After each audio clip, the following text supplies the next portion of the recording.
Hi, everyone, and welcome to this next episode of the Sustainable Connections podcast. I'm Mark Lee. I'm the Global Director of Thought Leadership at ERM. We're going to be discussing water in the context of a new report from JP Morgan, and ERM, which was entitled The Future of Water Resilience in the US. We've just published that jointly. We're going to dig into that and also explore a little bit the nature of our teams working together.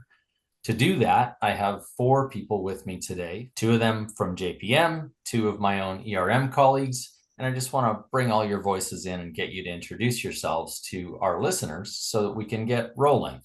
I'm first going to turn to Vamsi Alla of JPM. And Vamsi, if you can just start us off by telling us what your role is, but also how did you come to have a focus on nature and water in your work? Thank you, Mark. I'm Vamsi Alla. I'm a managing director in JP Morgan's Corporate Advisory and Sustainable Solutions team. I'm one of the lead architects of JP Morgan's Carbon Compass methodology that outlines the firm's approach to reducing emissions intensity in our carbon-intensive financing portfolios. I also lead engagement with a lot of our corporate clients on topics at the intersection of sustainability and corporate finance. My own journey into sort of sustainability, like more broadly at the professional level, began around 5 years ago when I was tapped to sort of develop the Carbon Compass methodology. So I started with carbon as a focus, but personally, like water as a sustainability topic had been on my mind since my childhood. I grew up in India. I used to vividly remember needing to like sort of collect water at a certain time, like every day, and use that for the rest of the day. So I was tremendously pleased over the last couple of years, like when I started to incorporate like more nature and water related topics into my professional curriculum. And again, as through the podcast, I'm sure we'll discuss like sort of what the different companies, investors are talking about and why this is an increasingly important topic. Fantastic. It's so great, actually, when aspects of our personal experience and the things we're interested in get to connect to our work like this. And I love, of course, that we find more and more people in banking doing the commercial side of the work who are focused on nature and water and climate. And it's been a pleasure to work with you and your team on those topics. Next up, also from JP Morgan, we have Pradipta, or Prad, you're going to hear me say a lot during the call, Parhi. And Prad, please introduce yourself. Thanks for having me, Mark. Excited to be here. So I'm an executive director, work in climate technology, innovation, and strategic investment team at our corporate, commercial, and investment bank. I like to say I wear two hats in my role. First, I dive into due diligence of strategic investments in various climate technologies like hydrogen, nuclear, critical metals. My focus really is on mitigating emissions in those hard to abate sectors, but I also explore opportunities in water, sustainable finance, climate data, and analytics. Second, I serve as an innovation and scientific advisor to our senior leaders across different business lines, helping to boost our thought leadership in these areas. Before I ventured into finance, I was deeply involved in climate academic research as part of my PhD. And I also spent 6 years in mining and steel sector in India, which has proven to be incredibly useful for my current work. So I'm really excited and looking forward to our discussion today. Terrific. Welcome. And we'll look to draw on that really diverse background, and I hope to pull on the innovation threads that were tucked in the middle there.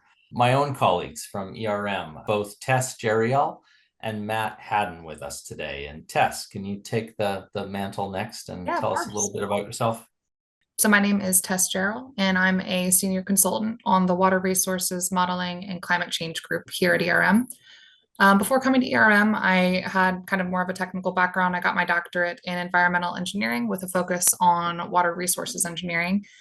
And since joining ERM a few years ago, I've had the opportunity to work directly with a variety of clients in different sectors, working on things like water risk assessments and water stewardship projects, and helping companies rework or create different water project standards. So hopefully today that direct line to kind of what clients are asking from us in the consulting world regarding water and my kind of technical academic background on the environmental side will help add to a great discussion. Yeah, and that background certainly explains how we made you part of the report authorship team. So thank you. Matt, how about you? Yeah, so great to talk to you again, Mark. I'm a partner in ERM, been around for far too many years now. Spent half of my life based in the UK, but part based in the States.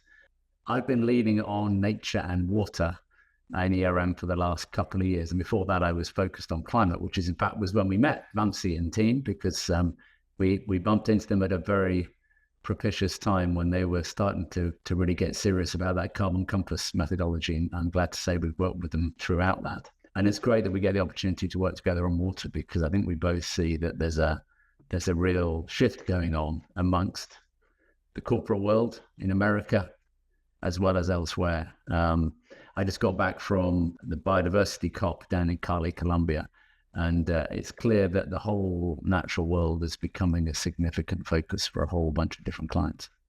Vamsi, Prad, I just wonder if you have some observations or conclusions on what you saw of COP16. Sure, Mark. I think there's three broad points that I want to make.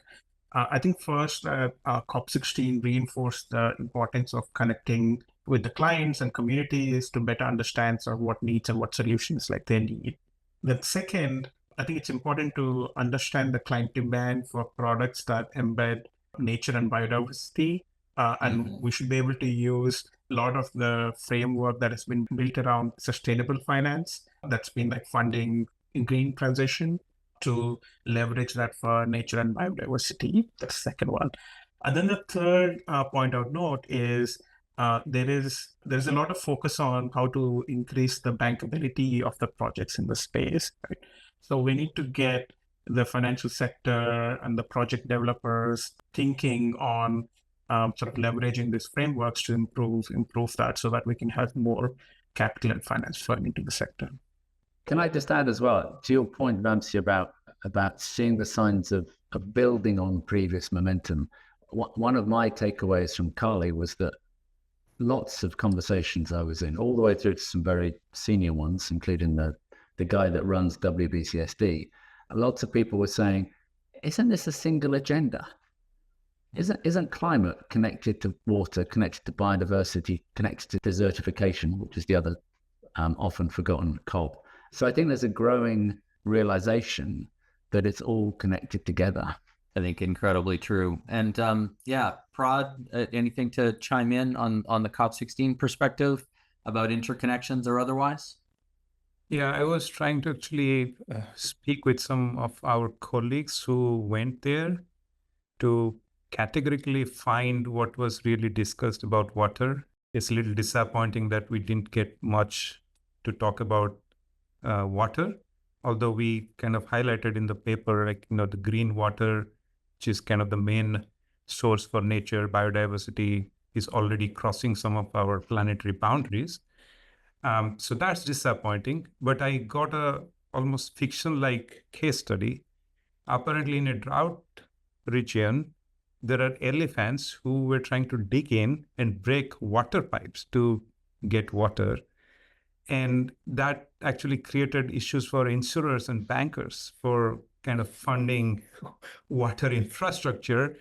And I was looking around, actually, it's in the public domain as well. So anyway, so this was interesting. But if I could just highlight also another conference I attended, it was just last month, WEFTEC. So that's a water technology conference, more than 20,000 participants, thousands of companies. Very, very encouraging to see kind of innovations across the whole ecosystem of water. And we had a chance to talk to like a lot of founders, corporate venture arms, in parallel, like this was of course in US, but a very global event. But there are in some conferences where actually water is actually getting a lot of attention, which was encouraging. Well, water at the absolute center of the corporate agenda in some other places, and that's so good to hear. And then your anecdote about the elephants and the pipes and the kind of literal collision between humanity and nature as water scarcity increases is fascinating and so vivid to picture. Let's dive into our report. And if they didn't talk about water in the depth we would have hoped in Cali, we're certainly going to rectify that today by really diving deep and probably hitting a lot of inadvertent water references, as I just did. Vamsi and Matt, I want to start with the two of you and ask the relatively simple question, at least in phrasing, but complex and meaningful. Why now? What was so important for JPM and ERM in combination to get into the topic of water scarcity and how water resilience is reshaping in the US at this point in 2024? And Vamsi, can you kick us off? Sure. So I feel like water is one of those topics that's in a lot of people's mind for a long time, but sort of never cracks the boundary of, oh, it's really important and you need to act now to address sort of like the issues that are arising. With that backdrop, I feel like we are seeing, again, from a financial banking perspective, three broad themes that sort of is bringing this issue to the forefront. Like first, obviously, like as our work on Carbon Compass and climate change, we've seen that lead to a variability in the water supply, and that's creating challenges for our corporate clients to sort of properly plan for their water needs.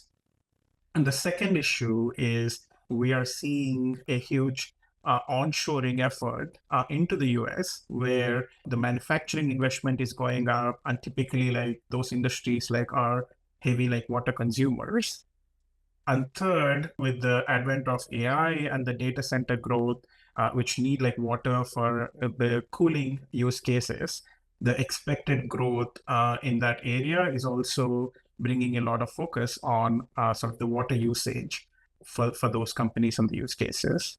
So once we combine these 3 points and look at the variability in supply and the increase in demand, it's becoming abundantly clear that companies and investors are going to like focus on it.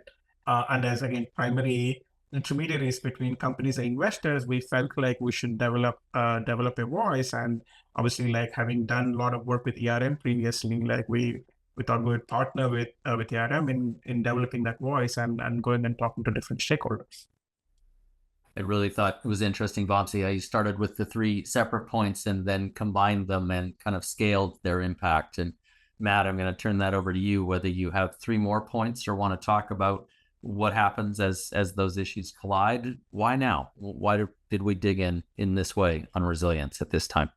Yeah, well, I think part of the reason for us was that we were seeing a convergence between climate change, the impacts of climate change and water availability, and our clients.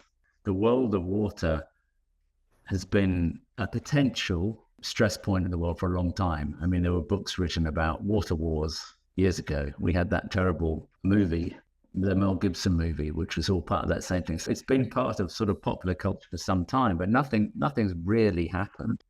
And I think now we're moving to the point where businesses are starting to take it much more seriously. I mean, we've been working with a number of organizations in the States where their ongoing operations, whether those are in energy, technology, agriculture, are starting to feel real stress. And it leapt from being a technical issue to being an executive issue very quickly, about 18 months ago. So we found ourselves working with very senior clients who were saying, oh, we have some real issues that we need to think about with real financial impact. And then when we got into the conversation with the JP Morgan team, it became clear that they were seeing some similar things from a different angle. We know that once a sustainability topic crosses the membrane between the world of the environmental world and the finance world, things start to get very real. We saw that with carbon, and that's now we see ourselves, the whole world's on a decarb journey. I see something similar happening with water. We're crossing that bridge to the worlds of finance, the worlds of business decision making, really starting to take it forward. And when I think about the past around water, it's very much a technical thing, environmental thing, local politics thing. And I think it's primed for for much more significant.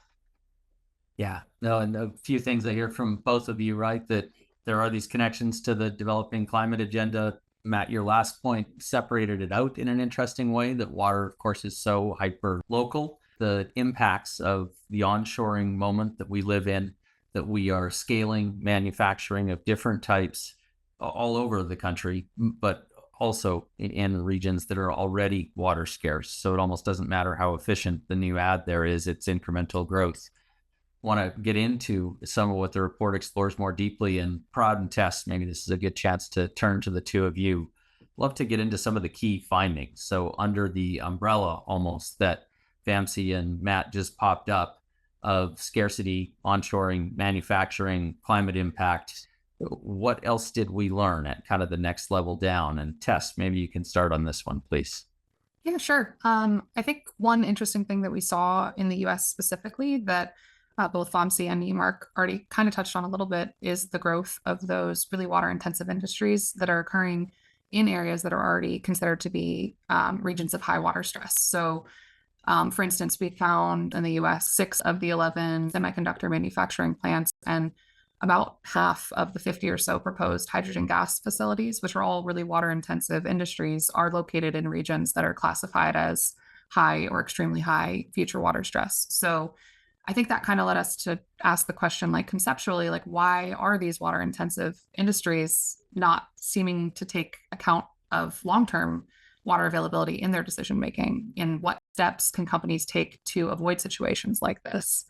And answering that, there's a lot of practical steps that we can take with organizational structures and data collection, and we can touch on some of those details later. But I think kind of like conceptually, a big picture answer is that there's like a shift in mindset that's also required to convince those with decision-making power to like higher up in companies that water scarcity is a real problem and something to focus on. Vamsi said it too, that there's kind of this vague, like, we kind of think this is a problem, but how big of a problem is it?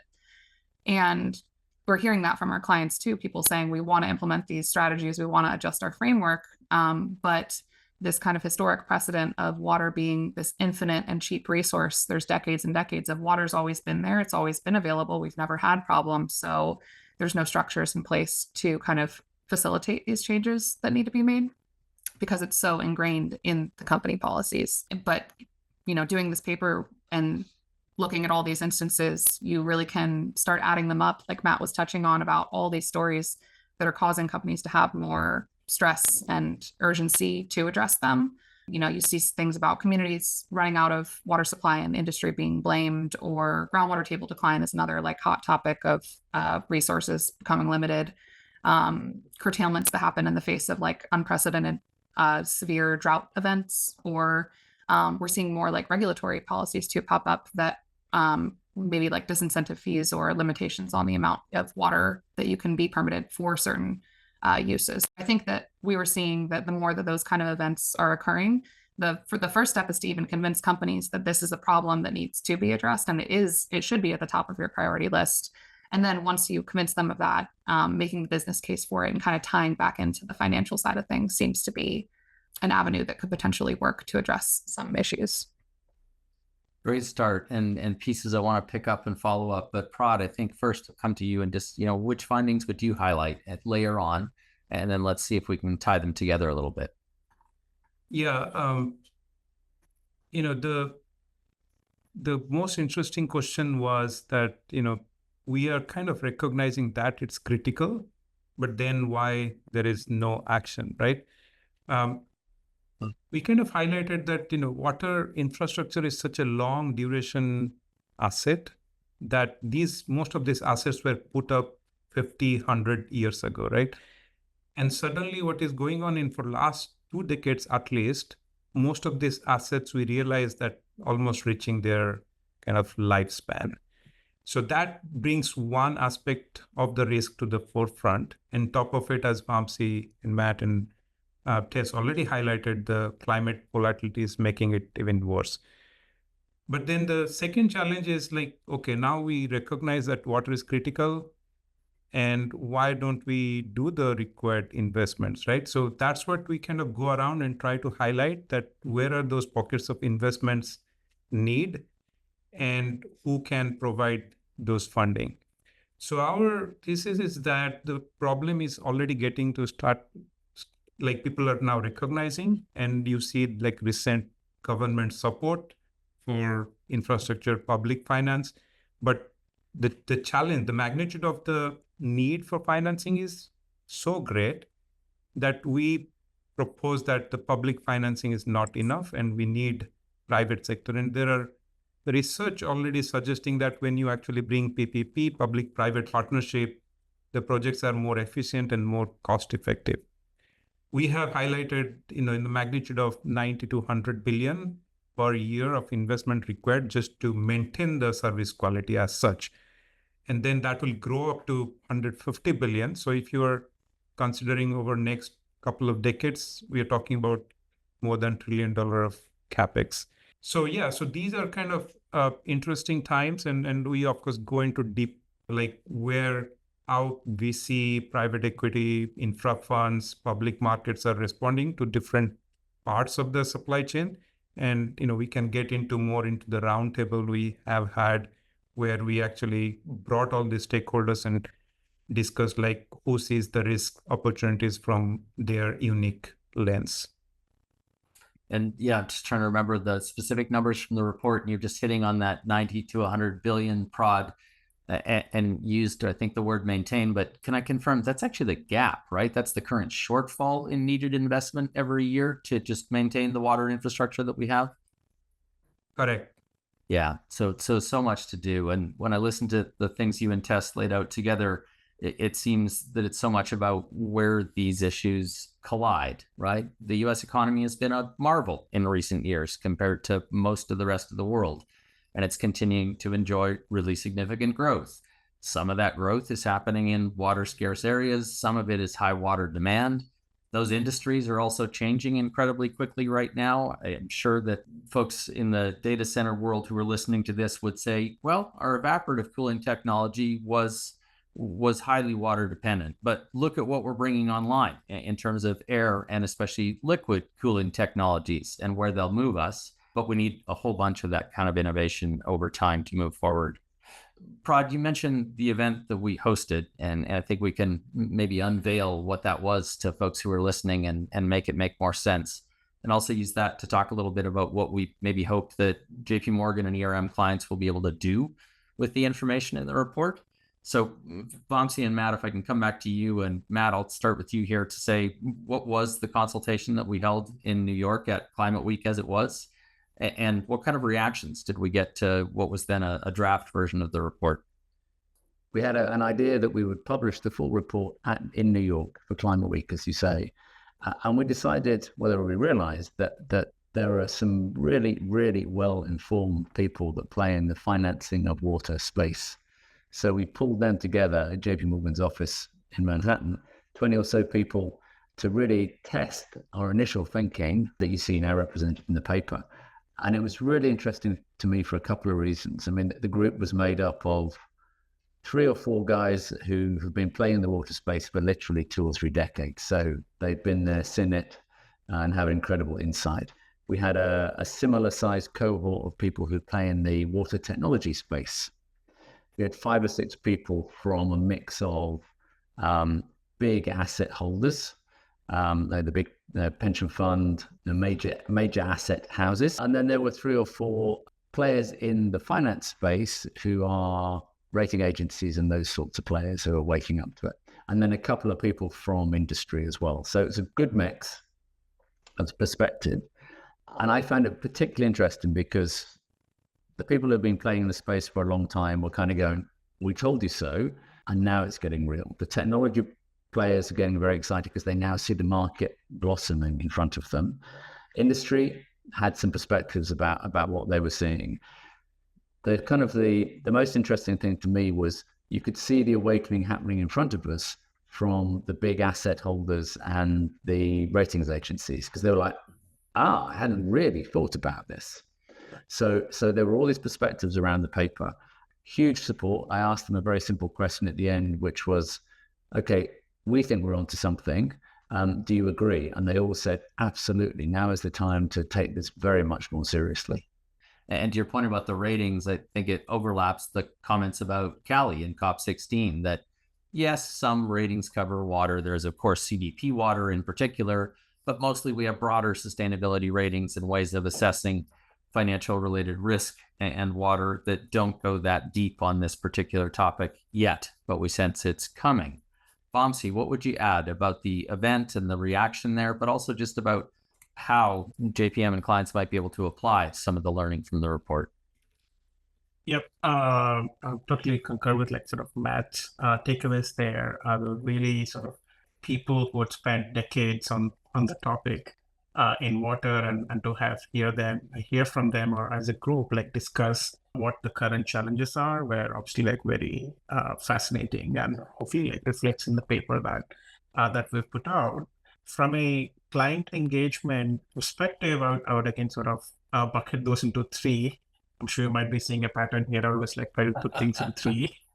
The first one is a big investment gap that Brad spoke about. There's a infrastructure as an investing class is growing tremendously, like even outside the water concept. It's a huge focus area for investment banks, like more broadly. And we see the ability to deploy capital for these like large infrastructure funds into the water space as an emerging opportunity. And I think more awareness on this topic like will help the cause there. That's one. Number two is companies in what I would call water intensive sectors. If you roll back the clock 5 years, the point I was making on how companies in carbon intensive sectors have had to sort of elevate their discussion on carbon or decarbonization strategy up to the C-suite and the conversations that happened since then, we would see that pattern following the same trend in companies in water intensive sectors, right? So it's no longer a technical issue, and companies would need to strategize at a higher level. And again, in the paper, like we lay out certain best practices on how companies should think about it. We're already seeing companies talk about water risk much more in the disclosure. We're seeing companies set water efficiency targets, again, following the trend of the carbon intensity or carbon reduction targets. So we are seeing movement there, but I think again, as we see the confluence of all the factors we discussed, we expect the focus to increase more in that second bucket as well. And then on the opportunity side, the third bucket, which is, again, I know Prad mentioned the WEFTech conference and the big water tech companies. In the paper, we make the observation that among sustainability funds, water is a very interesting theme. A lot of these water tech companies attract significant interest from that pocket of funds. And there's a lot of opportunity for them to like deploy more capital in enhancing the solutions that can be made available for the water intensive companies to address their issues, right? So I think there's a lot of like practical, tangible takeaways for our clients and that we hope to engage further and dig deep as we go forward. All joking aside, lists of three are great. They're memorable as you tick them off, and just listening to you run through the opportunity to invest against the gap in infrastructure financing that we have, the need and what we're seeing in terms of companies in water intensive sectors or water scarce regions, getting better at understanding that, getting better at disclosure, and then the sheer opportunity that comes with this. It's easy for this all to look like a threat. Of course, risk and opportunity tend to be those mirroring sides of the coin, and there's some really interesting opportunities emerging for finance, technology, and innovation to push this forward.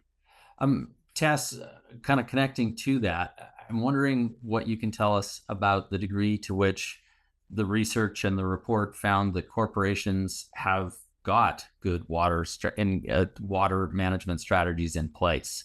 And even if they have them, are they kind of mature and complete yet, or are they a bit piecemeal, which is a bit like the landscape of this is as you try and look across and gather this info across the continent?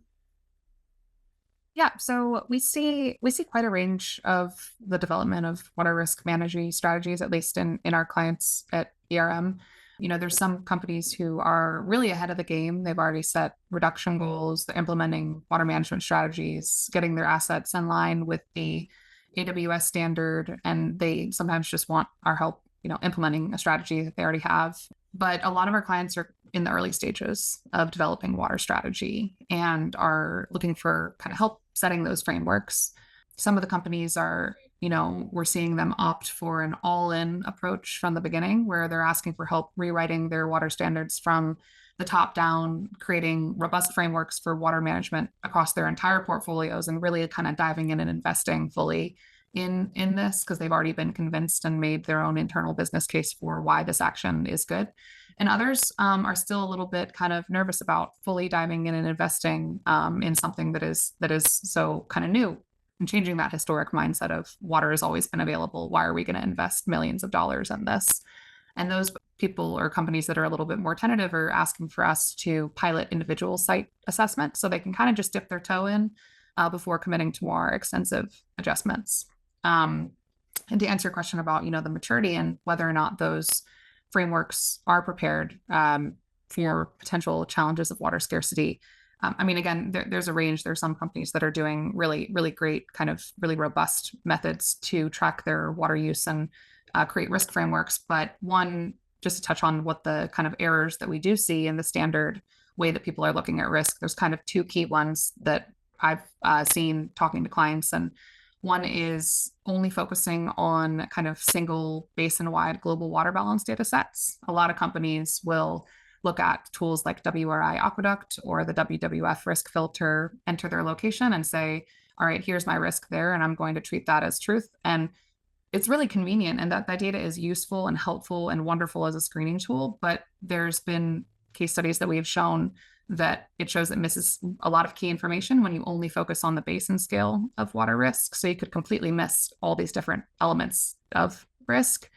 And the second kind of issue that we see is kind of not focusing on all the nuances of water risk. So people are really focused on the quantity element of water, the present quantity. How much water is here for us right now today, without considering all these other nuances, like what's the quality of that water? What are regulatory restrictions that might prevent us from accessing it?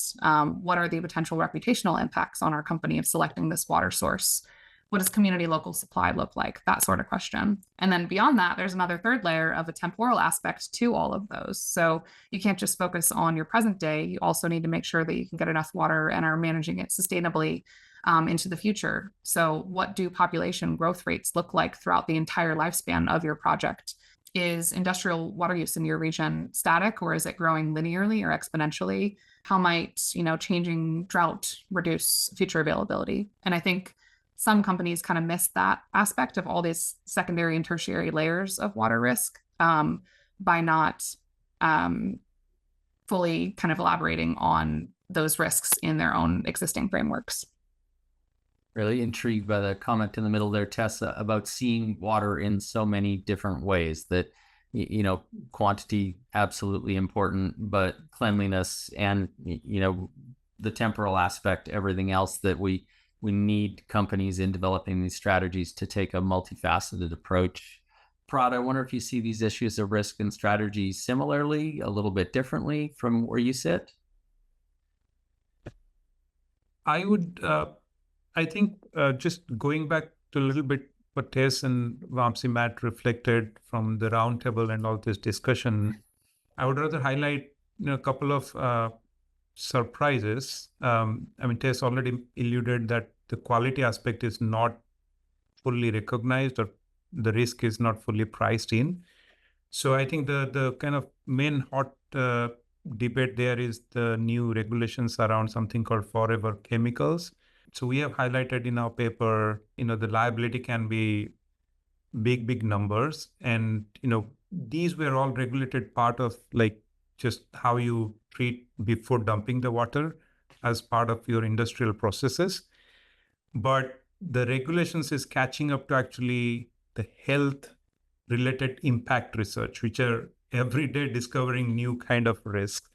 So far, out of maybe 10,000, 15,000 chemicals as part of this PFAS umbrella, only 2 or 3 are starting to get regulated. So we see a big kind of driver as all the corporate action in terms of how you treat, otherwise you kind of hold this liability. The other surprising finding was the the kind of water and carbon nexus. We have been talking about like differently, but I think one issue came up, which is like, if you just look at water sector, how much does it emit? And actually, one of the experts highlighted that, it can be 8 to 12%, global average or a particular state. So I think when we are starting to now think about water, not only the impact on water sector, but how this nexus works and how do you apply, decarbonization strategies into the water sector. Yeah, I just thought that those two were kind of interesting surprises from this. Yeah, and I think it extends some of what we were hearing earlier in the conversation, Prad, that water has all these levels or layers of complexity because of the way issues overlap. And you brought that back into us with the health implications. I think it points to a just transition question for water. How do we manage this so that it delivers the human health outcomes that we need? And then that H2O carbon nexus, I think, is incredibly important too. Matt, that looked like it spurred a thought for you. I wonder whether we can expect to see water, strategic approaches to it, practical implementation around it, as a real source of competitive advantage between companies going forward. I mean, if you go back 5-6 years, the early conversations about carbon and decarbonization, companies would say things that now seem really dumb in hindsight. There'll be no differentiation on the basis of carbon intensity.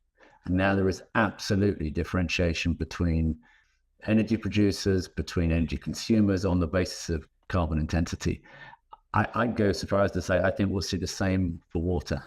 And I think we're starting to see it already. I mean, some of the big tech players are really very advanced in how they think about water, both about where do they put facilities, which technologies do they use. So we know clients in the data center space are looking at non-water based cooling because of water challenges. They're taking the whole local license to operate piece incredibly seriously because they recognize if they can put their facilities in a place that a competitor can't, maybe they can access the market differently. So I think we're going to see some really rapidly shifting approaches where there will be winners and losers. Yeah, I think good evidence there, even in those anecdotes, that water is already competitive, even if not yet recognized as universally a competitive issue. And so today's conversation, we kind of started outside and away from the report that we just published with some reflections on COP16, the Nature COP in Colombia. We're recording this session right after that completed, and that means for folks who follow this calendar, that COP29, the next climate COP in Baku, is right upon us. And Matt and Vamsi, I'm going to give you the chance to take us out here. We do see lots of evidence of the nature and climate agendas coming together, but how much do you expect related to nature and water in Baku? And what's kind of hope for what's next on that front of how these agendas maybe come together and accelerate? Matt, you want to go, and then we'll give Vamsi the last word? Yeah, sure. I mean, I think whilst there is a water day at COP29 in Baku, I'm not sure I'm expecting a great deal on the overall policy front. I think it's more a recognition that water is part of the climate conversation. So I think it's a start. I think the real activity is going to be in the corporate world. I think that's where businesses are feeling the pinch and seeing both the pinch increasing and the opportunity that our colleagues from JP Morgan outlined so well on this podcast about spaces to finance new activity. And so I think the corporate world will be where we see the real action as it gets to grip with actual climate change. Mm-hmm. And Vamsi, where would you take that question about this overarching agenda and how water is perhaps a growing part of it? Yeah, so I think I agree with what Matt was saying. At the COP29 itself, I don't expect there to be a lot of discussion on water, but I don't think that's a reason to any despair, in my opinion. If I look at the history of the past COPs, I would see that over the last 3 to 4 climate COPs is where we've started seeing significant engagement from corporate sector and the investor, sort of related private sector in this space. And I think that has, in my opinion, meaningfully increased the quality of dialogue between public and private sector and sort of how to find solutions in this arena. The Biodiversity COP, this is the year where we're starting to see the inflection of increased participation from the corporate and the investor sector, right? So I think we should let that play out for a few more years, and I think things will catch up.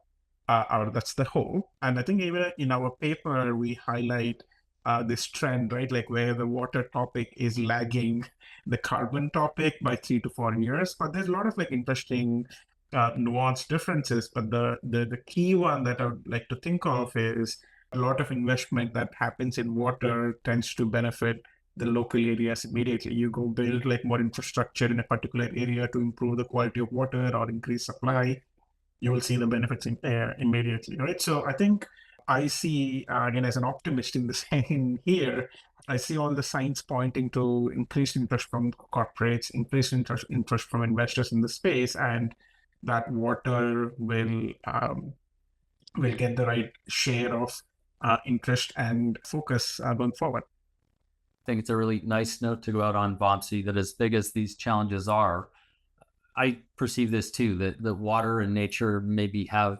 greater opportunity to make immediate sense to individuals and communities around the world about how they can help and benefit in sustainability terms, and that climate can seem so abstract and so far from what individuals can do and what they can kind of touch and receive benefit from. So hopefully the lag of those few years between the carbon and water and nature agendas, we'll see it close at an accelerating pace, and we'll really see the benefits of thinking about all those things together coming together over the next few years as well. It's time for me to go out on thanks to all of you. Prad, Vamsi, as our partners in this research project, it was such a pleasure to work with you and your team throughout. Tess and Matt, equally, the ERM team, great job and great to be able to bring the parts of it together here for this conversation today. For those of you listening to us, all of the Sustainable Connections podcasts are on erm.com. So if you enjoyed this conversation and want to listen to other episodes, you'll find them there. If you're motivated to comment, we'd love to hear your feedback. With that, thanks once more to all the panelists and best wishes to all of our listeners.